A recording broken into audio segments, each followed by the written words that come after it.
Ko'plab tadbirkorlar bilan birga ishlashimiz natijasida shunday bir voqealarni, hodisalarni ko'ramiz. Stanoklarni, omborxonalarni ijaraga olishgan, sotib olishgan, juda katta bir deylik оборотga ega, aylanmaga ega bo'lgan mahsulotlari bor, lekin xodimlarini, sotuvchilarini, rahbarlarini o'qitishmaydi. Ya'ni umuman olganda ularni ayblash bilan, ularni qila olmaydi degan negativlar bilan tadbirkorlar bizga murojaat qilishadi. Xo'p, do'stim, sizda ishlab chiqarishingiz bor yoki deylik o'sha xizmat ko'rsatasiz, qanaqadir faoliyat turi bor.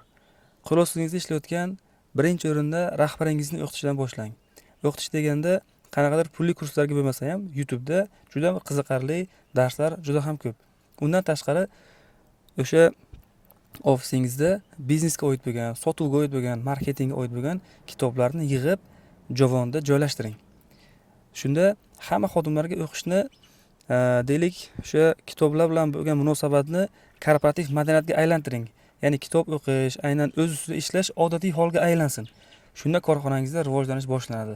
Biz korxonalarni tizimlashtirish jarayonida, ularga yordam berish, konsultatsiya berish jarayonimizda birinchi bo'lib korxonalarni bazaviy qismdan ishni boshlaymiz. Ya'ni korxonalarni birinchi bazasidan, ya'ni kompyuter soatxonligi yoki deylik o'sha moliyaga oid bo'lgan yoki sotuvga oid bo'lgan kitoblarni bazaviy kitoblarni o'qish orqali yengilroq hazm qilsa bo'ladigan kitoblarni o'qish orqali keyin ularga vazifalar berib, korxonasini tizimlashtirish jarayonlarini olib boramiz.